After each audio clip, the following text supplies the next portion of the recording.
I poked Asu Almabayev. The ref stopped the fight because Almabayev got on his bike and was running away and not intelligently defending himself. Manel Kape was clearly winning the fight and getting the better of Almabayev. The eye poke obviously was accidental, but Manel Kape has a habit of leaving his hands up with it outstretched with his fingers up, which shouldn't happen, and there should be warnings against, because eye pokes just keep on happening because of this. However, I don't want to talk about his matchup today. I want to talk about his matchup in the future with Pantoja. In Manel Kape's debut, he fought Pantoja, who was ranked number 5 at the time. Pantoja won the fight, the 3-round fight. It was close. However, Manel Kape was just not throwing enough. Pantoja threw way more strikes, way more kicks, landed a head kick. Manel Kape was just moving around, doing what he does.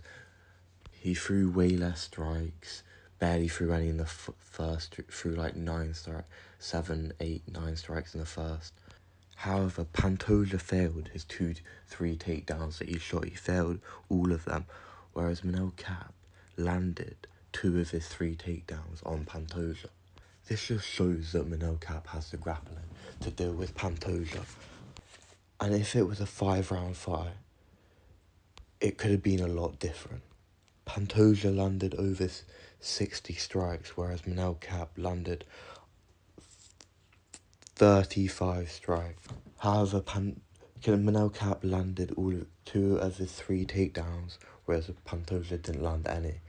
But Manel Kape was just on his bike the whole fight on the back foot. It's just not a good look for the judges. He was landing some good shots on Pantoja, and it's clear he's got the ability to deal with Pantoja's grappling.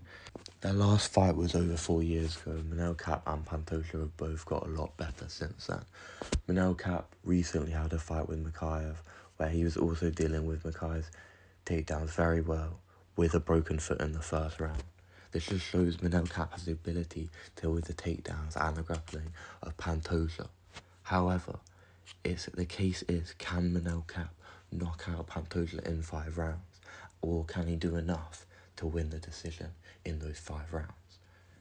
I think he's able to, but he's able to doesn't mean he will, because even in their first fight, he was clearly way faster, way more accurate, but he just wasn't throwing enough, wasn't landing enough. For him to be able to beat Pantoja, he needs to throw more, land more strikes, mix up more, go to the body.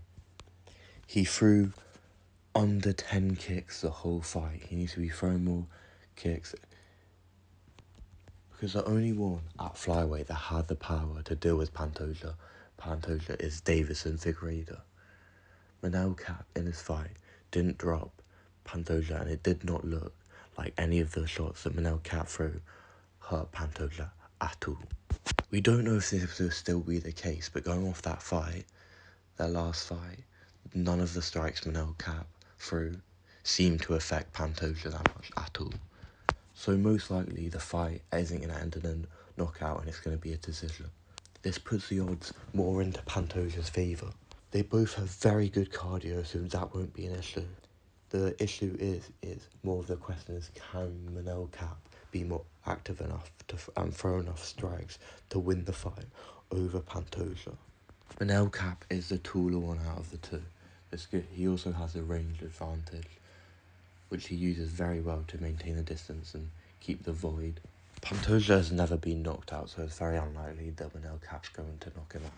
However, we see Manel Kape deal with the grappling of Pantoja and Makayev, and the wrestling of Makayev very well. This just shows that he can deal with the grappling, and he has the better striking. But Pantoja is just way more active, and he imposes his will way better, and just walks you down and doesn't stop and throws loads and loads of strikes, loads of kicks, and goes for loads of takedowns. This means to win the fight, Manel Kape has to be very active, which is something he normally isn't. So it's more like, can Manel's coaches and him bring the game plan to beat Pantoja and effectively put it into place, which is something we haven't seen from Manel Kape before. He's got good fight IQ, and He did beat Kaya Sakura in his rematch against him, knocking him out, whereas in the first fight he did lose. So that does show he does have some ability to game plan in the rematch and maybe build make the necessary changes to beat Pantoja. I think out of everyone, Manel Kape has the best chance other than Davison Figueiredo though to beat Pantoja and to get that flyweight strap. I think after this last performance, Manel Kape should be looking at a Brandon Royval matchup, a Moreno matchup, not a Steve Erceg matchup. Steve Erceg's going to lose to Moreno, and we need to just ship him off to the Apex for a couple of years. Brandon Moreno isn't going to beat him. He's already had 3 lose, so that does show he does have some ability to game plan in the rematch and maybe make the necessary changes to beat Pantoja. I think out of everyone, Manel Kape has the best chance other than Davison Figueiredo though to beat Pantoja and to get that flyweight strap. I think after this last performance, Manel Kape should be looking at a Brandon Royval matchup, a Moreno matchup, not a Steve Erceg matchup. Steve Erceg's going to lose to Moreno, and we need to just ship him off to the Apex for a couple of years. Brandon Moreno isn't going to beat him. He's already had 3 chances. Pantoja is one of the best active champions we have right now. But Manel Kape has all the tools to beat him. But it's just a question of if Manel Kape implements the correct changes and has the right game plan to deal with Pantoja and is active enough to win the fight, because he isn't going to knock him out.